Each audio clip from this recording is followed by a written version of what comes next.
Hi there, I'm Charlie. Welcome to my studio. Today I'm going to be running through a nice quick and easy tutorial to make one of these, a fidget or activity quilt. Now this is one I made for my 18-month-old daughter and she absolutely loves it.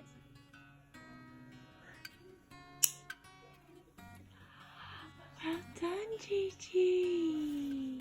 And it's totally customizable. You can add any little bits and bobs that you want to and make it completely your own.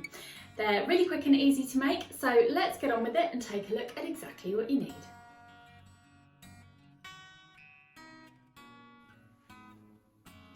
So here's everything you need to make your very own fidget quilt.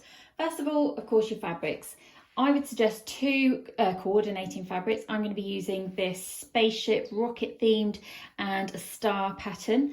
You also need a backing fabric. Again, something nice and soft works really well, like this dimple minky, or you could use brushed cotton, you could use ordinary cotton, whatever you like really for that.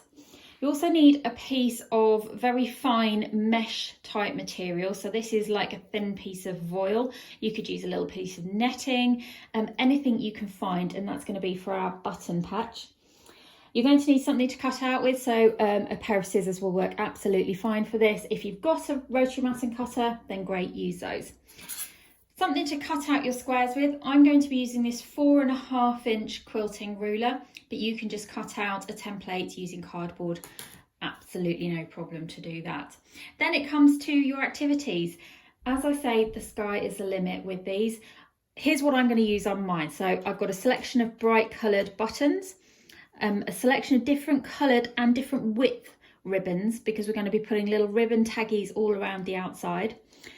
One of these plastic clips, these are fantastic and my daughter absolutely loves opening and closing this.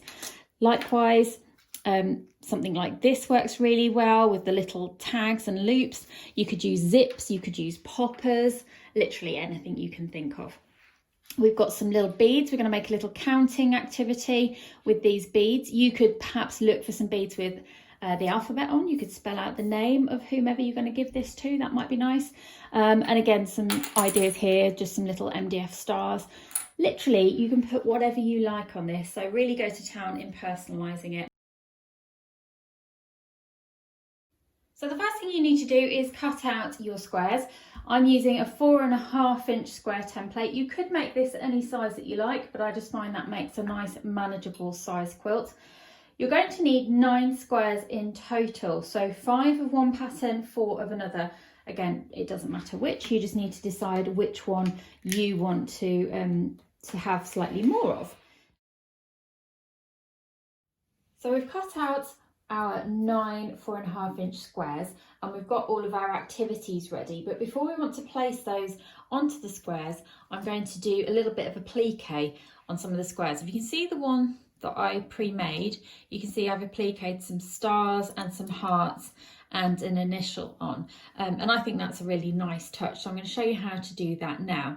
You're going to need something called Bonder Web, which is this stuff here, and it's basically a double-sided adhesive interfacing that you fuse onto the back of one piece of fabric, you peel off the backing, and then you can fuse it onto your other piece of backing using the iron, and that keeps everything nice and stable for you to then stitch around with a zigzag stitch. So first of all, cut out a nice probably 6 inch square of your Bonder Web, and we're going to iron that onto the back of our appliqued fabric, and I'm going to use the nice bright one for my applique here. So once you've cut your Bonder Web out, you want to place that rough side down onto the wrong side of your fabric and then just iron that into place. Once you've ironed your Bonder Web on, it's time to draw the shapes onto the back using a pencil. So I'm going to use a circle, and you can use literally anything you like to draw around. So we'll do a circle, we'll do a heart. What you want to try and do is just fit as many shapes as you can onto your Bonder Web and be quite economical with the space that you've got.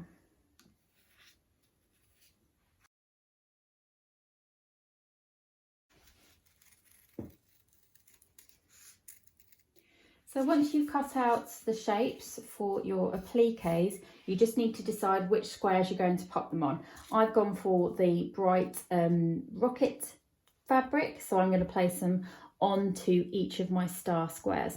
So the easiest thing to do, I find, is if you take a pin and you just scratch the back of the paper on the bonder web and just score it slightly, it then starts to lift. Then you just need to peel away that backing paper, which will leave you just with the adhesive left on the back of your fabric. Once you've peeled away all that backing paper, place your shape onto your fabric, and then you want to take that back over to the ironing board and just press that into place. And then that hot iron is going to fuse that glue, which means that your applique is now attached to that back fabric. So now that we've bonded our applique shapes down to our back fabric, they're really easy to work with because they're not going to move, they're not shifting anywhere. So take them over to your sewing machine and we're going to zigzag them down to extra secure them. So I've got my zigzag stitch selected and my stitch length is about 1 1/4. Bring your needle up. Now it's a good idea just to see where the zigzag's going to begin and end. And what you want to try and do when you're doing your zigzag is try and hit the outside edge of your shape with the furthest bit, so that you're not going outside of the shape with your zigzag, so that your zigzag ends on the outside of that shape. So if you just pop your needle down in the right position before you start, it makes things a lot easier. Okay, and then we're just going to zigzag all around our shapes. And there you go. So just repeat that on all of your other shapes, zigzagging all the way around. So now that we've sewn down our applique panels, it's time to figure out our layout. So we have done 9 squares, so 3 by 3.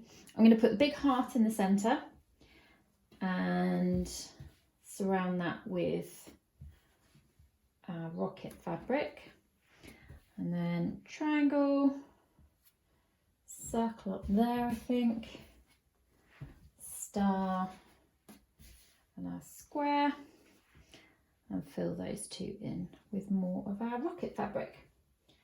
Okay, so now it's time to place our activities or our fidgets. So what I'm going to do on this bottom square here, I'm going to create a button square. So I've got a handful of nice big bright shiny buttons.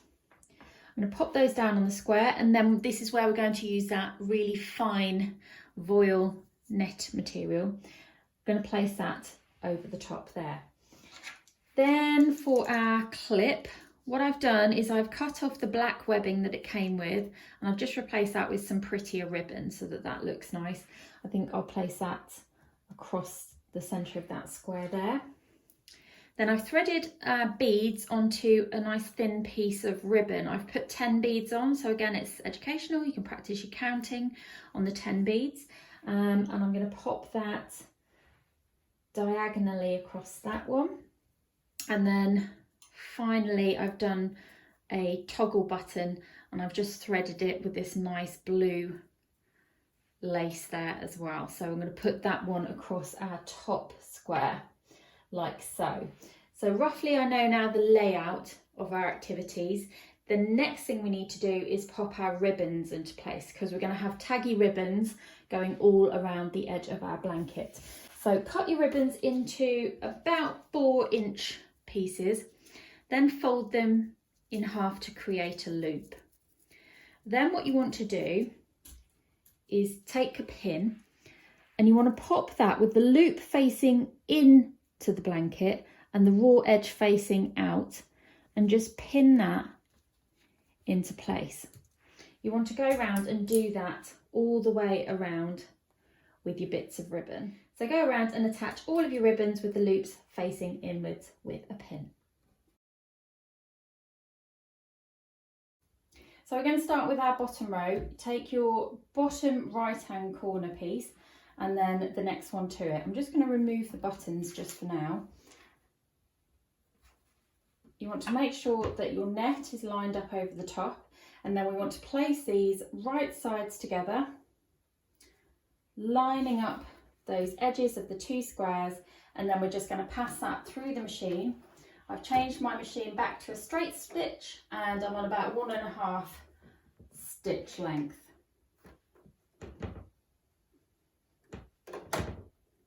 Try and use a 1/4 inch seam if you can do. Back stitch to secure and back stitch again.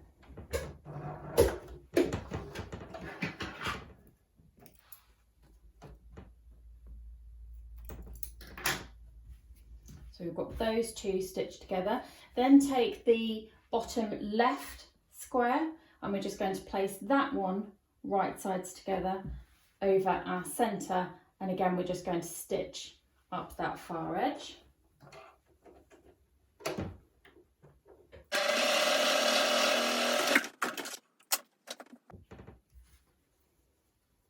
Now, because we want to use the buttons on this one, I'm just going to top stitch across the bottom here, as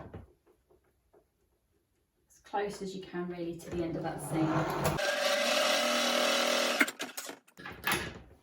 And now we've sealed up the 3 edges of our button pocket, and we're just going to place our buttons inside.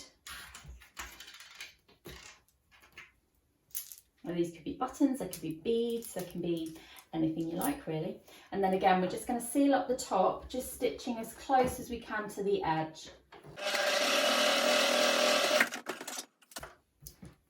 And there our buttons are all nicely sealed and nicely secured into that pocket there. Right, we're now going to repeat this, sewing together our next row. So we'll take the one with our clip and we'll take the centre next to it. We'll place those right sides together, making sure that you're catching the ribbon for the clip along the edge of that seam. So we're going to run that through the machine, and we're going to make sure that we backstitch well over the top of that ribbon so that we know that our clip is nicely secured and it's not going anywhere. Again, use your 1/4 inch seam. Backstitch over the ribbon. On. Right, once again, so we're going to take our next activity, which is this one, and we're going to place that right sides together with our centerpiece, making sure that our ribbon crosses just at the edge down there. And again, take that through the machine and just stitch all the way along with that 1/4 inch seam.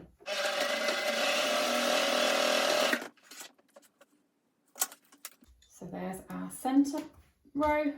So take your top right, lay it on top of your top middle piece.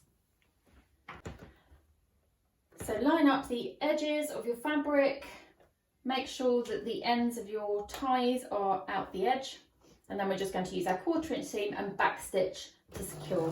Now that we've attached our rows, we just need to attach all of those together. So we'll take our centre row and we will flip that right sides together,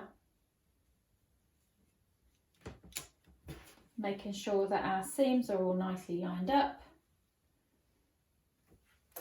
And we'll send that through the machine with a 1/4 inch seam. Just obviously make sure that your buttons are all out of the way as you're sending it through the machine, and watch out for your pins as well, where you've got anything pinned.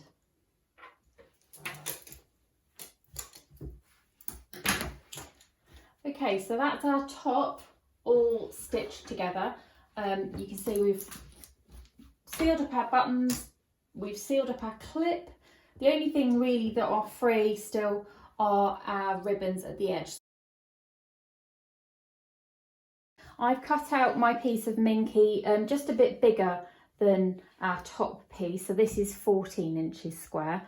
Then what you want to do is place that right sides together over the top of your quilt. Now if you haven't tacked your ribbons down, what you can do now is just remove the pin and just repin through all of the layers of fabric. Now what we're going to do is just stitch all of the way around, but leaving ourselves one square gap so that we can flip the whole thing the right way around.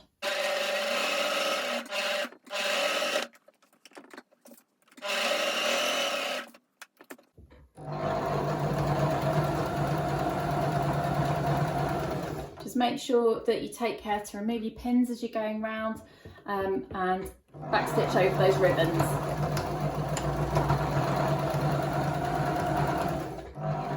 Get to your corner, needle down, pivot the whole piece around, and then carry on.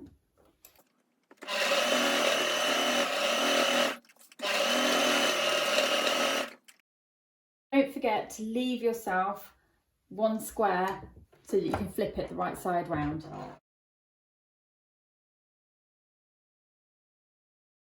Now we've stitched the backing fabric to the top, we've gone all the way around, although we've left ourselves a square here open so that we can flip everything. We're just going to trim off some of this excess fabric, and we're going to cut off our corners so that we get nice sharp corners.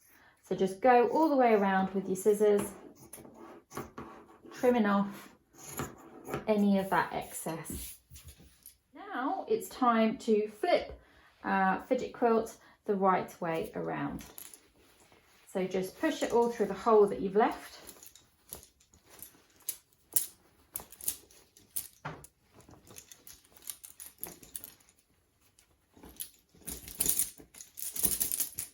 Give it a shake.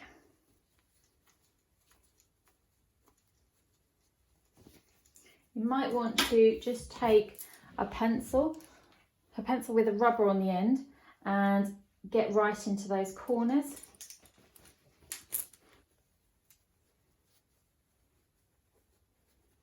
That's already looking really good.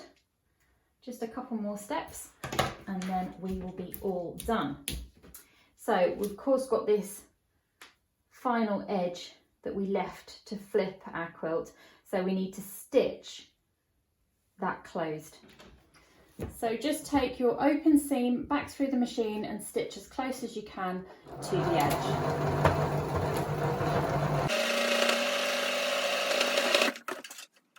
So that's sealed up. Our final job, we're going to take it through the machine and we're going to follow our seam lines. What that will do is just make sure that the back is attached nicely to the front, and it will also just secure all of these activities that we've put on just one more time to make sure that they're definitely not going anywhere.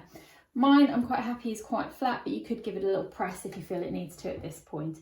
So just stitch in the ditch, follow that seam all the way across those seam lines.